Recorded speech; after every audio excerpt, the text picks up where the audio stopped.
Hello, so today I'm joined by Senior LCM examiner Stuart Wheaton, and I'm going to be putting a few questions to Stuart which relate to LCM's Acoustic Guitar Syllabus. We seem to get a lot of sort of similar questions which crop up, so I thought it would be good to just sort of clarify some of those answers, and Stuart is the man to talk to. So hello, Stuart. Thanks for joining us. Hi. All right. Thanks very much, Charlie. Thanks for having me. No worries. So first of all, we just want to talk about the new acoustic syllabus, which came in 2019, was it? Was it 2020? Yeah, 2019, right. Yeah. 2019. Just the first question we seem to get a lot is, how much longer is that syllabus valid for exams? If you could expand on that a bit, maybe. Yeah, well, yeah, it's a good one. At the moment, there is, due to the situation, we're trying to be as flexible as we can with it. So we haven't actually given a cut-off date yet for the old syllabus, because there might be people in other countries that have just bought the old syllabus, and therefore they need to, run that and do that with their students. So at the moment, we're trying to just be as flexible as we can this year. We're encouraging people to use the new syllabus. Whenever inquiries come up as to should we use the old, can we still use the old syllabus, we say please if you can move on to the new syllabus. Because the old syllabus, the books eventually, the bookstores will run dry of those books. So it really is just a case of move on to the new syllabus because it is out. But obviously the old syllabus, yeah, we are trying to make it so that you can still use it if you still have it. But eventually it will be taken off the shelves. Okay, cool, fair enough. Lovely, thank you very much. So then, with regard to the syllabus and doing the exams, for students who want to choose, because there's obviously a free choice element, we get a lot of questions about that free choice element and various parts. So, could you suggest some options, for people wanting a free choice element, how they might go about exploring that, or finding one? Is there anything that you'd suggest? Yeah. Well, with regards to the early grades, really anything that it might even be sort of like a classical tune or something, or a happy birthday, or just simple tunes like that you might be doing with your students, as long as it's kind of around about the same sort of length, using the same sort of similar kind of keys. So staying in those first 3 frets, really anything goes, really. Yeah. I just find various things online, like I'm sure a lot of teachers do. So just finding little tunes here and there. It might be a little bit of a film tune, or it might be something that the kids have picked up from a computer game. Anything really that, as long as the length is, it's sort of just not 5 notes repeated over and over. It's got a little bit of a developed tune to it. Then really anything works, really.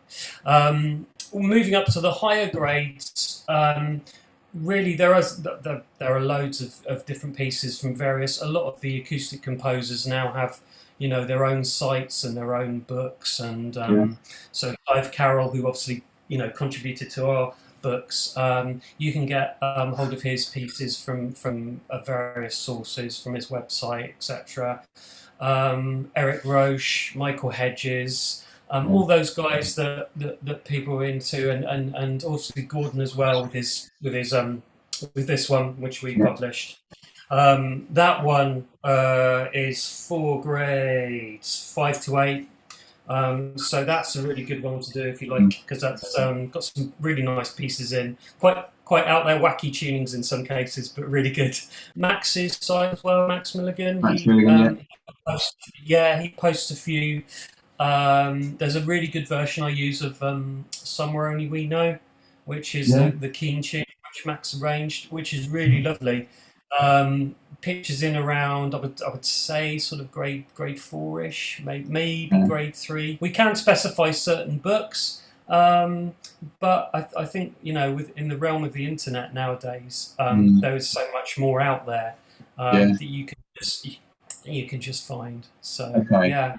I think probably the only thing is sometimes students, candidates kind of might struggle to get the difficulty level right.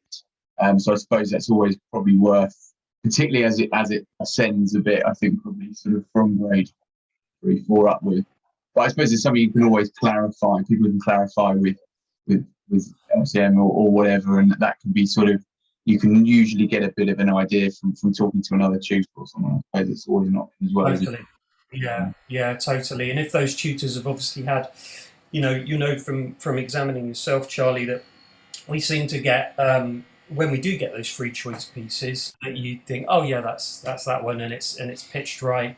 So yeah, getting advice from other tutors, and also just get in contact with us if you need to.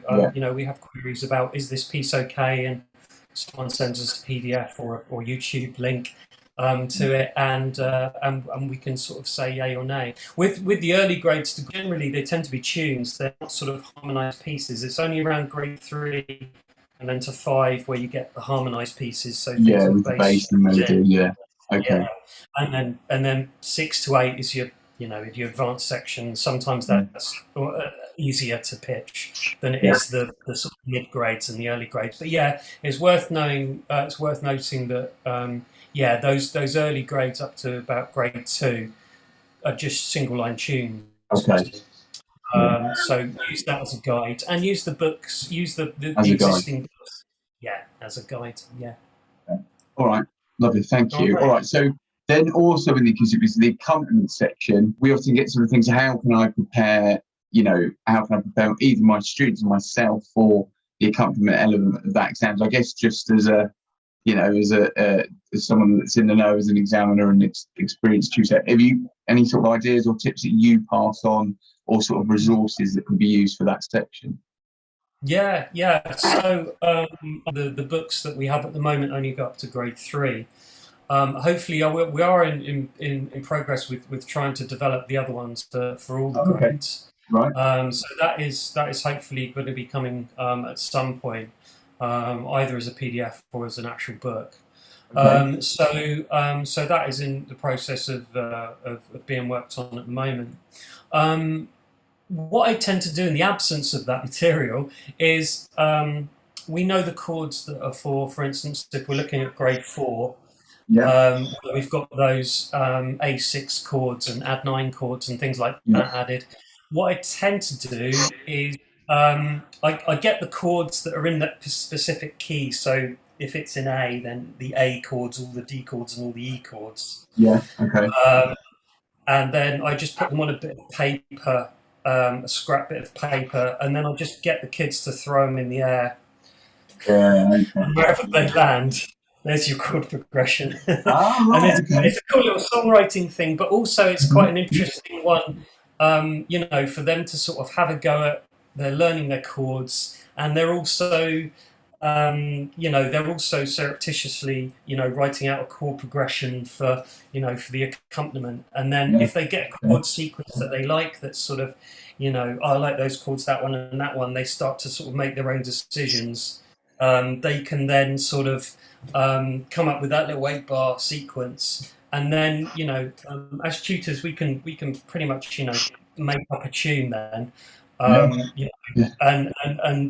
although it's quite hard to do, you have to kind of think about it sometimes and have a couple of ideas that work. Yeah. But that tends to be what I've tended to do in the absence of material. Yeah, so you can use the examples that are in the book. You don't have to get too flashy with it. You don't have to do, the split chords don't come in till later, so you don't have to put 2 chords in. So have a look at what's in the accompaniment, and then for that grade book, and then just sort of, you might want to swap a few chords around. Yeah. On that way, you get a couple of different examples, because as we all know, with the 3 examples you get in the book, that gets quite quickly exhausted. Yeah, it does, doesn't it? Yeah, definitely. Yeah, but you've got the 3. Because the accompaniment books are available for 1, 2, and 3, aren't they? Which have just got a load of examples which you can get. I'd imagine you can get those as PDFs now, maybe. I'm not sure. I'll have to check that. You should be able to, I'll need to double check on that. But I think can. I think they made most of the books now are on Yeah, LCM books, LCME books. yeah, So yeah, most of them, due to last year and everything, I think they sort of yeah. e-formatted everything. So Okay. so that should be on there. Yeah. Okay, that's great. So just some general, I mean, essentially sort of creating your own examples, which I think for tutors who are able to, that's obviously a great idea. It's probably something I should do a bit more of. But yeah, that's very useful actually. I like the idea of Yes. the game as well and kind of making it a bit more interesting. I think the old the old syllabus question we get a lot is, can I use pieces from the old syllabus if I'm doing a current exam? What would you say? Yeah, yeah. So basically, from step one all the way up to grade 5, you can do one of the old piece books. That's absolutely fine because there's a free choice element built into those exams, Yeah, which means that you don't have to do the melodies or pieces that are in there up to grade 5. When you get to grade 6, 7, and 8, you have to do at least one of the pieces from the handbook. But you can choose another one which is a free. So you can choose that one as a free choice piece from whatever source you find. So it's worth noting, yeah, if you do have the old, because we're in this sort of weird little transition period at the moment with the syllabus. So if you are working on the bear dance and you're yes, thinking, the kids really love it, then you can still play it. That's absolutely fine because it's a yeah, free choice. yeah, And right, us as examiners love to still hear that one. It's a classic. that's it. Yeah, so you have that choice. So from step 1 all the way up to grade 5, yeah, you can choose the old pieces. The one thing you can't do is that the rhythm studies are obviously new, so you want to make sure that you've got the new rhythm studies, so you've got the new books, because they are the sort of only thing really that are in this transitionary period that are Yeah, different. So the okay, scales are the same, fingerboard knowledge is the same, the accompaniment requirements, the oral tests, the questions you're asked are all kind of similar. So everything's the same. The only thing that's different when you get onto that new syllabus will be the rhythm studies. So that's worth knowing. So if you are doing your work with your students, then you can use the majority, 90% of the old yeah. material from the old books. I think a lot of people panic and think, oh God, I've learned all this stuff and I've got to transition over to the new syllabus. Yeah, You could potentially use a free choice piece from the old syllabus. You are going to have to make some changes to rhythm study. But yeah, it's I think it's good to know that. I think people don't realise that. So it's yeah. really good to clarify that for people. So yeah, Totally, yeah, yeah, yeah. I mean, they've always been built in. The good thing with the LTME is that they always build in that sort of ability for you to sort of structure it a little bit your own mm, way. So that's been really helpful, yeah, in the current situation, because we've got that flexibility where we can just transport the old syllabus over yeah, and sure. still use all that material as teachers. And like I say, just watching the old rhythm study, trying to make sure it's one of the new ones when you can. Yeah. Okay, lovely. All right. So the sort of last question I had really was about, it was actually a specific piece called By Nightfall, which instructs the student play with their thumb. Somebody had asked, can I use a pick for Yeah. that bit in an exam? And I think this just brings in the broader point about, there's we get about all kinds of things, obviously, as like, rock exam, can I play with my thumb, like at grade 6, whatever. So I think just the question really is, you can mention By Nightfall specifically, but just kind of the broader point about, what in an exam, what is a student actually, how are they supposed to be playing the pieces, Yeah. and how should they adhere to that when they're being assessed? When they're being assessed, yeah. So really, at the end of the day, us as examiners, it's the musical effect. So it's the Yeah, musical result. So that's all we're listening for. So we could kind of, if we closed our eyes, right. we Yeah, yeah, we don't really want to comment on. We never really comment on technique, because you might have some people that can't, for instance, use like their third finger, or might have mm, some arthritic problems, or it goes back to the old sort of Django story, doesn't it? With you yeah, can make it work. yeah, So any technical thing where it is always an exam board or as examiners. We don't, as soon as we, if we make a comment about technique, it's kind of opening up a bit of a can of worms, really. So really, it is the be all and end all is it. Does it work for you? Okay. And is the musical effect, is that the the musical result that you want? So if I was playing that one, By Nightfall. I'd do the old click. If I did it with a pick, for me,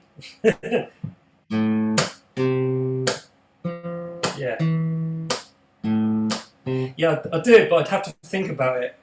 So it's different, and some tutors, some teachers might find that they prefer either way. That's a bit more of a percussive click. Yeah, it's different, isn't it?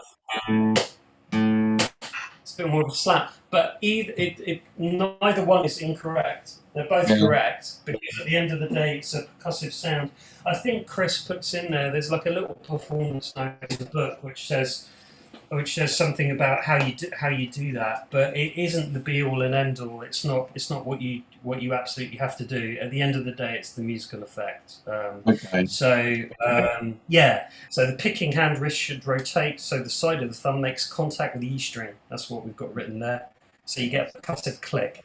So whether you do that with your thumb, or you do it with that, or you do it with the pick, it doesn't matter as long as you get a click. Yeah. So the musical effect, I think that's a really nice way of summing it up, really, because I think that sometimes a bit to clarify that, but I think just across all the grades, all the various guitar related disciplines, you're being assessed on the musical effect. So I think that's what settles a lot of people's minds, really. So and just not that piece as well, just through the whole gamut of guitar playing, the electric and rock stuff as well. There's should I tap with my index finger or my middle finger? Yeah, that's right. All that kind of thing. There's always like instances of all these kind of things. We get around things, and everyone's different. Everyone's got a different fingerprint. So it's what works for you. Cool. All right, fantastic.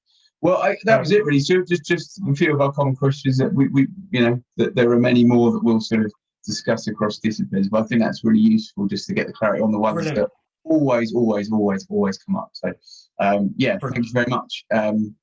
Great to chat with you. And thanks for helping us out, and I will speak to you soon. Cheers.